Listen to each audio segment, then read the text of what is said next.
Hey there, guys. I'm going to need some advice on a situation I'm going through in my marriage.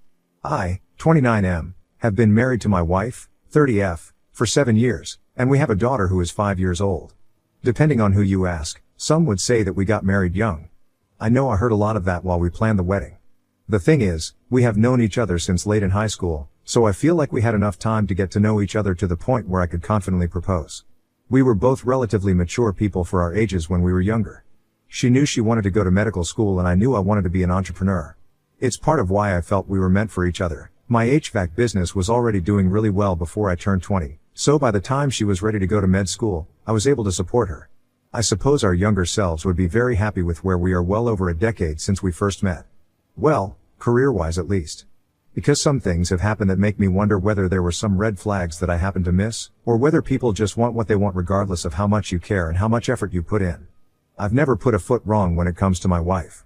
We pretty much grew into adulthood side by side, so you can't fault me for thinking that I know her to the fullest. Enough with the yapping.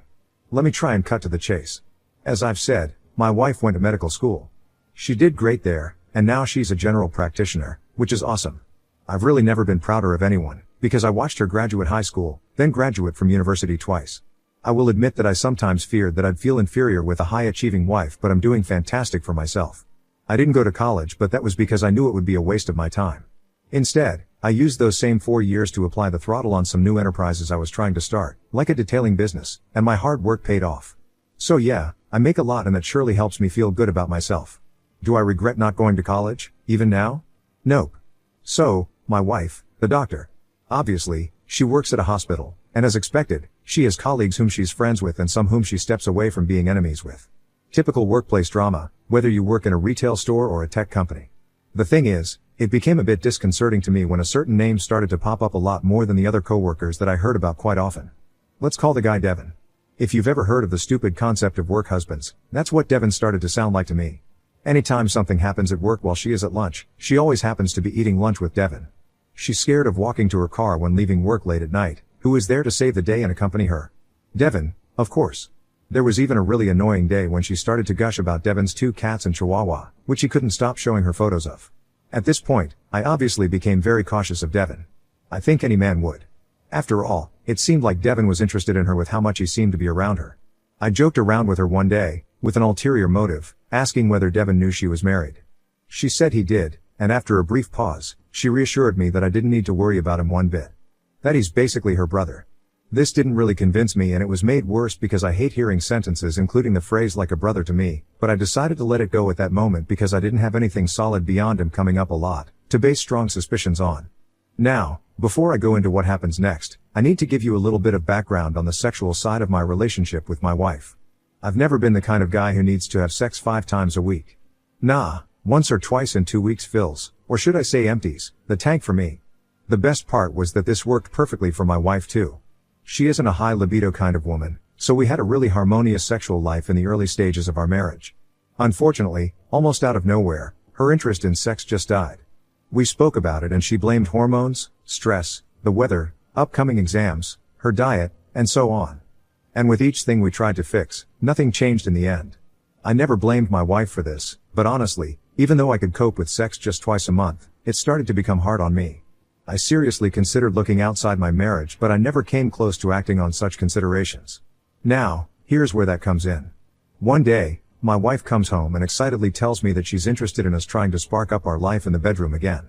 At this point, it had been about 2 years and I'd wager that we hadn't had sex more than 5 times in that period, so of course, I was a bit stunned by her sudden enthusiasm to get things started again. Oh wow, what is making you so eager for us to start trying again? I had to ask because sex almost never seems like something that my wife thinks about unless I bring it up.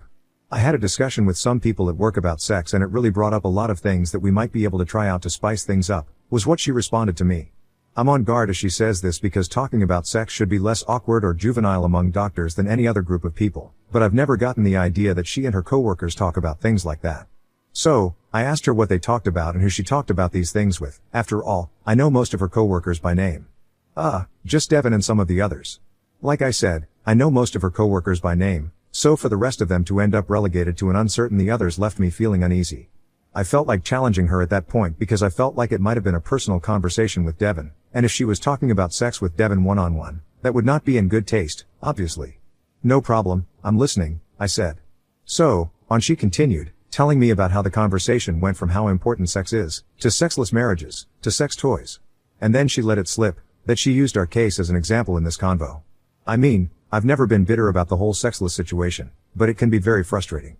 So to hear that it's being brought up by her in public conversations with coworkers, by the way, many of whom know me rather well, made me very unhappy with her.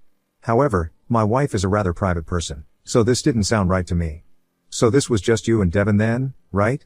I said this quickly to catch her off guard and watch her reaction. She seemed startled and flustered, but she was quick to deny it. No, it was me and some of the others.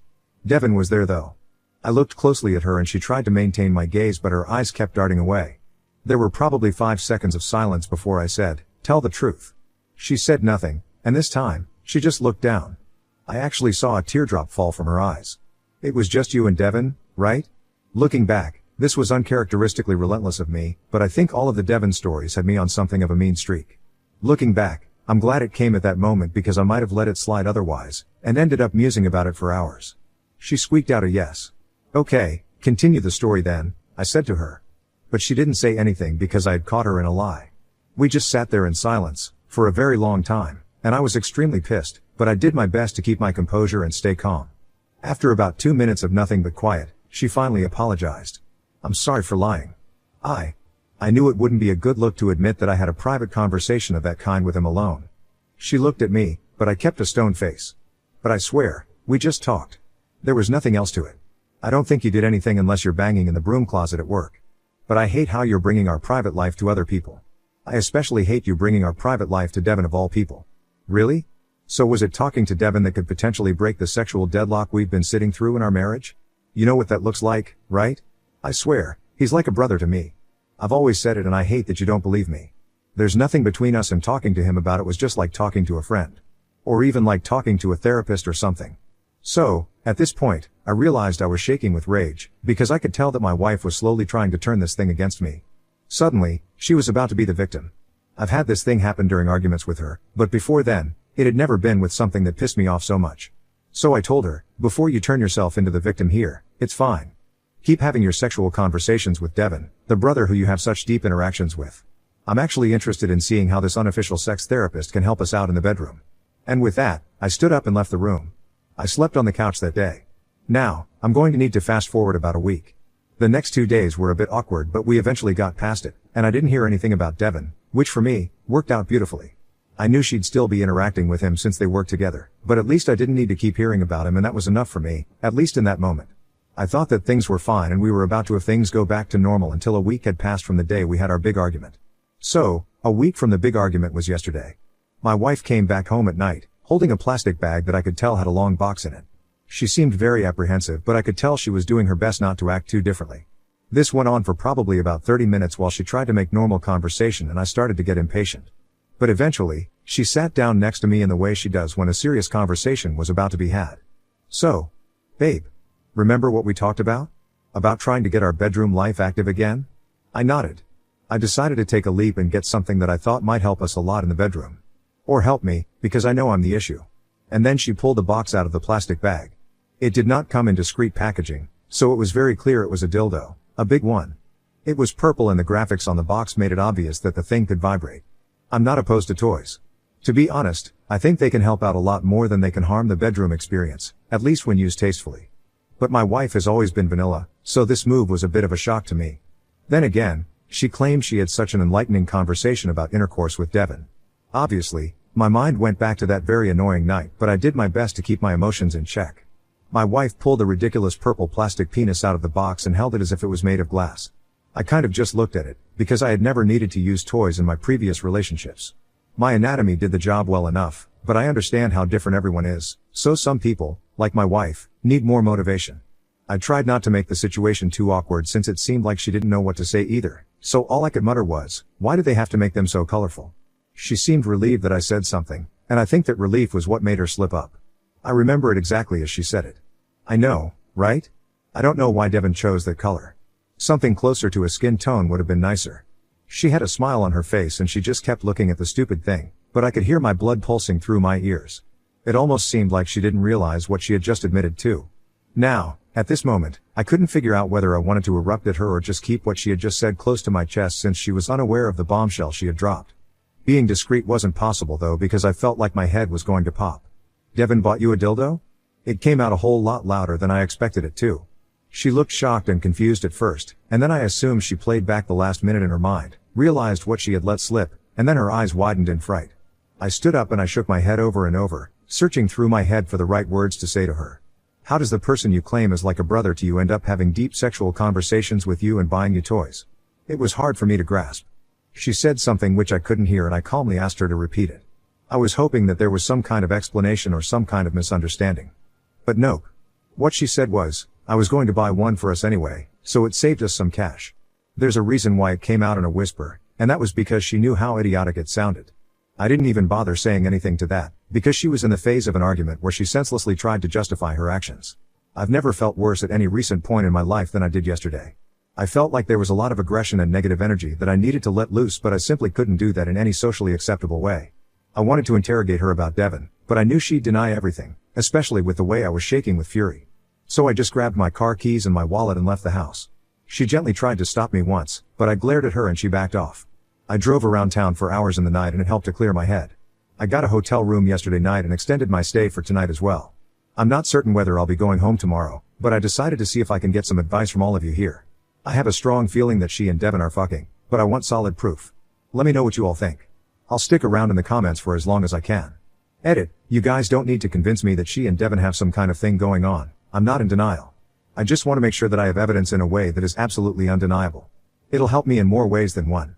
Edit 2. Yeah, I probably should have kicked her out of the house instead of leaving myself, but I really couldn't be around her for as long as it would have taken her to pack a suitcase. So I think it was better I took myself out. Edit 3. I saw a few suggestions that I check her phone and I'm probably going to do that. But if I'm going to do that, it can't be right away, because she's still on guard.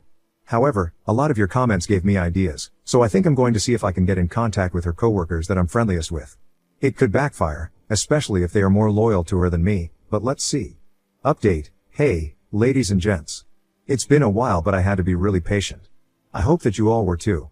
I have an update, and while that might be great news for all of you, since it provides a very compelling continuation to my ordeal, it is very bittersweet for me. After about a week, I went back home. My wife apologized over and over and said she'd limit her interactions with Devin, and I just nodded and nodded. I certainly wasn't over the situation, but I knew that I needed to be at home and on good terms with her to be able to learn the true extent of her relationship with Devin. It takes an excessive amount of time for us to start to be friendly with one another again. I made the risky decision to reach out to two of my wife's coworkers who knew me and who I felt would be the least likely to snitch on me. One was a guy that we'll call Rob and the other is a lady we'll call Anna. I started with Rob because I hoped that since we're both men, he'd feel a degree of loyalty towards me and tell me the hard truth. I didn't have his phone number and I couldn't show up at her workplace, but he was easy to find online. Shout out to LinkedIn for hooking me up. I sent him a message, explained who I was and how he knew me, and then we arranged to meet up at a bar for a few drinks. When we got there, I didn't jump straight into Devin talk, because Devin is a coworker of his at the end of the day, but I simply mentioned that I felt some kind of way about the Devin dude and I'd like to know what he had observed between the two of them. Rob seemed to silently calculate how much he wanted to tell me, but eventually let me know that my wife and Devin were extremely close.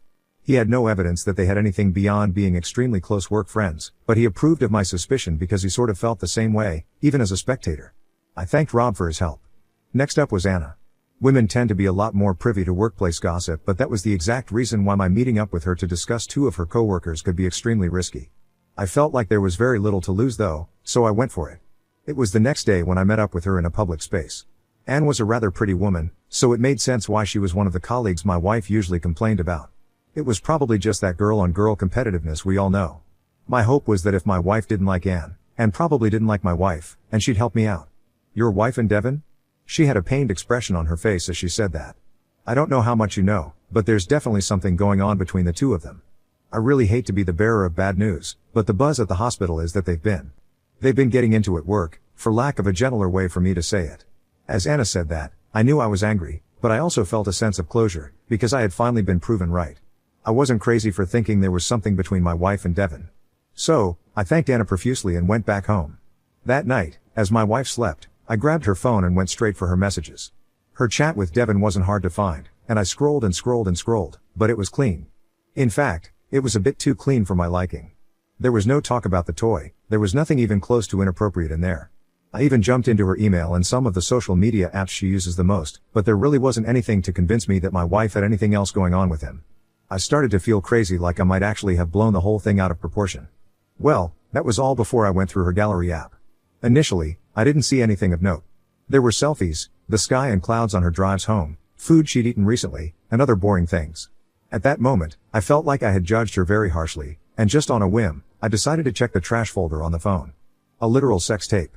It had been deleted a few days back, but there was an actual sex tape in her trash, with what was clearly my wife in scrubs being railed from behind by another guy in a similar outfit. The environment seemed like some kind of room in a hospital, which would make sense. Their work romance was strictly a work romance, but it went as far as intercourse on the premises.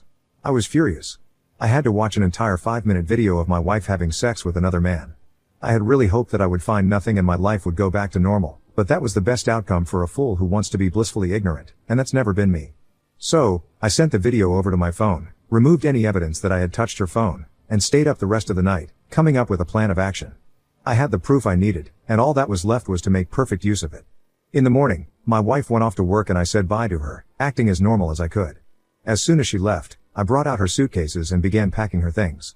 We've lived together for a very long time, so it was impossible for me to pack every single thing she owns in a relatively short amount of time, but I made sure to get most of her essentials.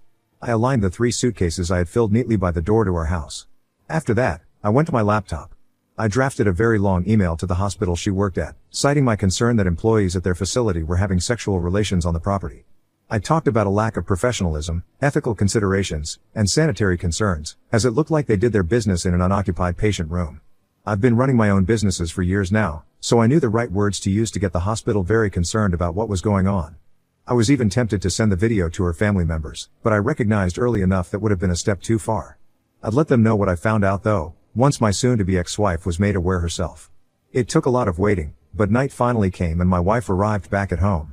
She walked into the house with a smile on her face, but it instantly dissolved as she saw her suitcases lined up by the door.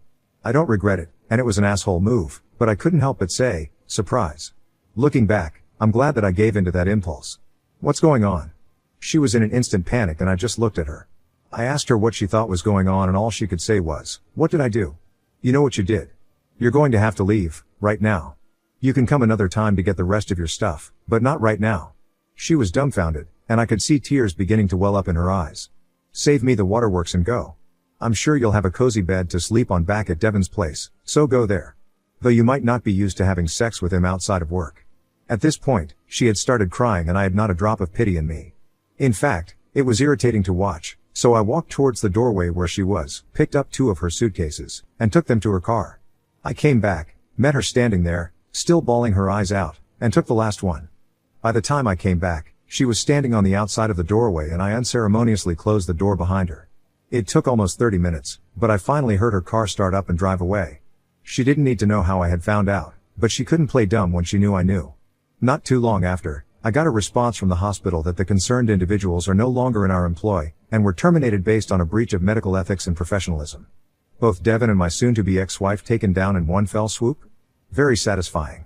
I've also started working with a really excellent divorce lawyer who told me it was great I saved the evidence I had found, as painful as it might have been to watch. I added all her family members to a group, let them know what I had found out about their sweet high-achieving doctor, and left the group. I'm too busy to deal with all that drama. So, everyone, that's it.